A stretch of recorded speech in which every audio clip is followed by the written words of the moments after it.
Alright mga bro, welcome sa ating vlog. For this video ay mag-change oil ako nitong motor ko na Raider 150. Ito yung motor ko, hindi yon. And kay Kuya John Rian bumisita dito. So i-change oil ko to kasi para maintenance din. Matagal ko na hindi na change oil to kaya pumait yung andar. April ko pa to na change oil yung pinakahuli. So ayan, parang umingi na yung ibabaw, tapos hindi na level yung kanyang langis, yung oil. Yun, no? Parang nabawasan siya ng kunti lang naman, tapos pangit na yung langis. So i-change oil natin ngayon. Madali lang mag-change oil nito. Panoorin nyo sa may mga bagong Raider 150 carb dyan. Ito pala ay 2018 model. Nabili ko siya December 2018. So 7 years na itong Raider na to, kaya naman ganyan na yung itsura niya. Yung pairings niyan, yung lead shield na tinatawag na pairings, tinanggal ko kasi hirap linisin kapag merong nakakabit na ganun. Mahirap tanggalan ng dumi yung makina. So yan, pakita ko lang sa inyo kung ano yung mga nakalagay dito. MDL, tapos naka ano na yan, naka fast charge na yan.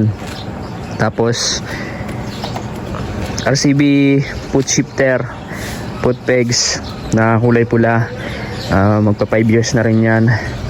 Tapos ito, ayan mga nakalagay sa kabitan ng GoPro kasi nagbablog tayo, minsan dyan ko nilalagay pero bihira na lang. Tapos phone holder, ano pa, box na GB box, and then GB bracket. Yan lang naman yung mga nakakabit dito. Tapos sa makina, stock yan. Stock yung makina natin, walang binago dyan, hindi pa nabubuksan. And then yan, madami ng gas-gas. Ayan, natumba to sa Bicol, pinark ko, tapos umulan, lumabot yung lupa, kaya natumba, sumandal dun sa pader. Kaya ito na yung naging itsura, buti hindi nabasag. May nabasag pala dito, yung aking ito, yung tapaludo, kasi tumama dun sa kanto ng pader. Ito yung nabasag. Saka malambot yung ano nito, shock. Yung pinalit kong shock, lumambot na yung spring.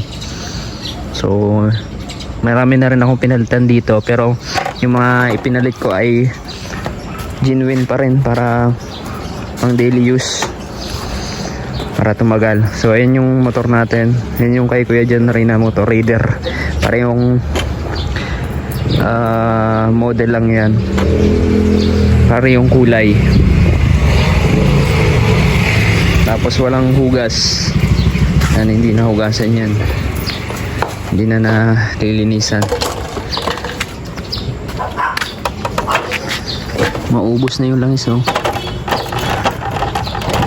Pangit na ng langis, kulay pula na. Parang ano na rin to, sliding na rin yung clutch. Sliding na yung clutch nito, eh. So pag may budget, ipapa-refresh natin yung makina. Kasama na yung clutch. Ay, mas malakas yan. Ay, nawala. Nawala.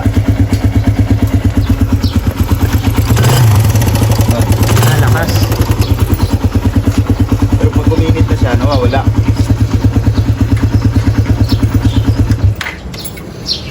Mas malakas. Ito medyo okay pa, pero may problema na rin to. So i-change oil muna natin. Ayan, meron pala akong binili dito. Ito ano to, Shell Advance long ride 10W40 to, 1 liters. Tapos may tira ako doon na Shell Advance na yung regular lang. So pang banto na lang yan para maging 1.2. Gawin ko 1.3. Tingnan natin kung mawala yung ingay sa ibabaw.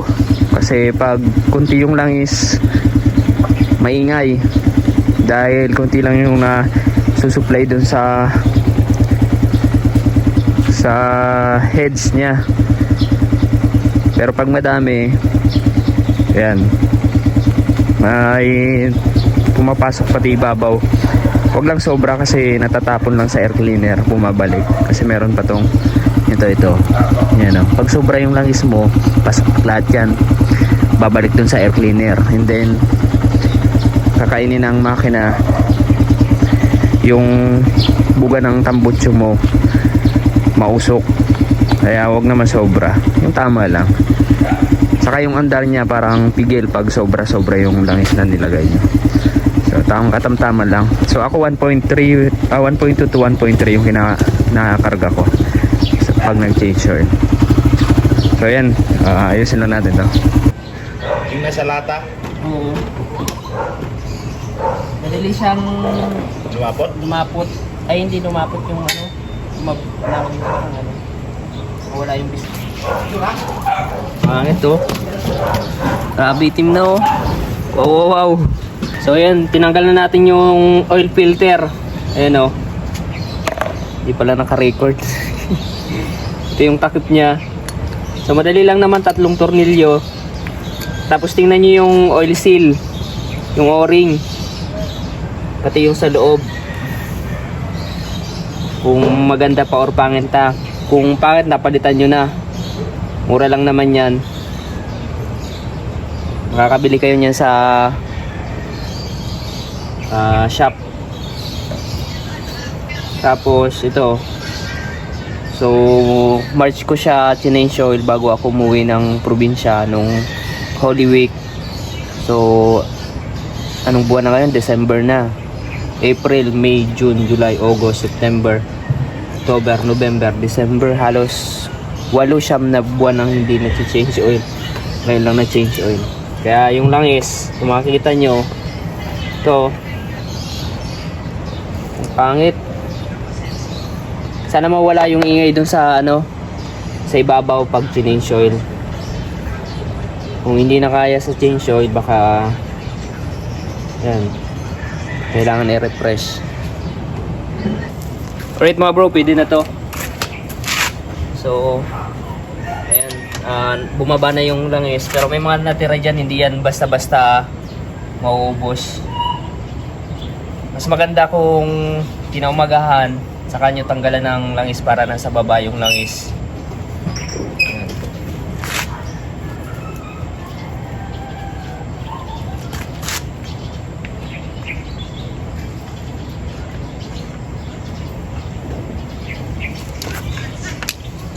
Ito yung binili kong bagong filter. Ayan.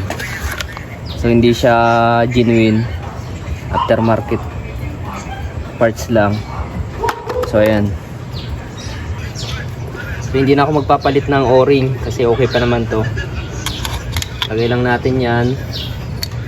Tapos yung mga tornilyo, kung hindi ko yung sigurado yan, hand tight muna. Yan, tight nyo lang para maganda yung pasok ng thread. And then saka nyo higpitan. Sa paghigpit naman, katamtamang higpit. Huwag masyadong mahigpit kasi baka maputulan kayo ng tornilyo. Ayan, magpa-machine shop kayo. Ayan, imbis na change oil lang yung mangyari, nadagdagan pa yung trabaho nyo, di ba? Madali lang naman to. So ako, nung pangalawang change oil nitong motor ko nung bago pa, ako na yung nag-change oil. Napaka basic lang naman to kasi may experience naman ako sa ganitong trabaho. So automotive naman tayo, marunong tayo sa makina, kaya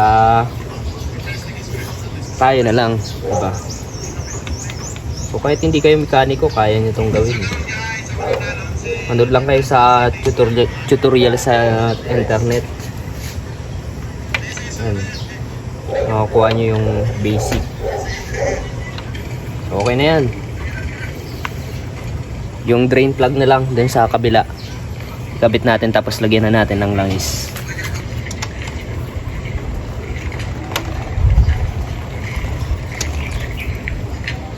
So ito yung Shell Advance Long Ride 10W40 din to. Tapos ito yung tira ko nung huling change oil ko. So ito na lang ibabanto natin. Matagal na ako na yung nag-change oil nitong motor na to. Pero hanggang ngayon wala tayong imbudo. Kaya laging improvise na imbudo yung ginagawa natin. Ayan. Ito yung imbudo natin ngayon. Yun nga pala, may bago nang labas na Raider FI blade saka yung Pro. So sa tingin nyo mga bro, sulit nga ba bilhin yon?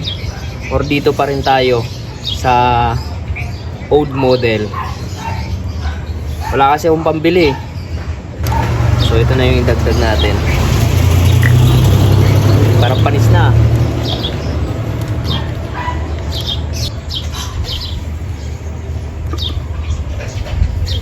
Yun. Sponsored by Copico. So itong motor na to ay 10 times nang umuwi ng Bicol balikan. Kaya garantisado ng Raider. Ano natin, carb. Andar.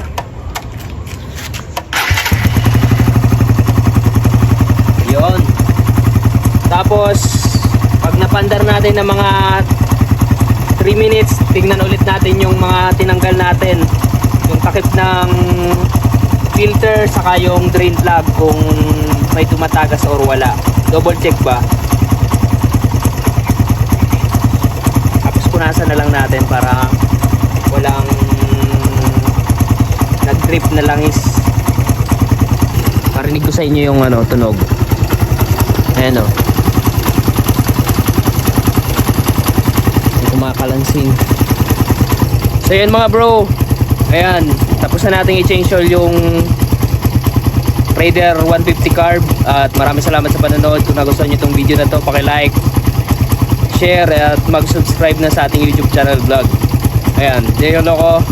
Shoutout sa mga solid followers natin dyan and subscribers. Ayan, hindi tayo nang makauwi ng Bicol dahil medyo tinamad tayo. So hindi ko pa alam kung uwi or hindi. Pero ngayon ay December 24 na. Dito na ako magpapasko sa Cavite. At wala tayong long ride muna. Siguro after Pasko. So ayan. Maraming salamat. Bye bye.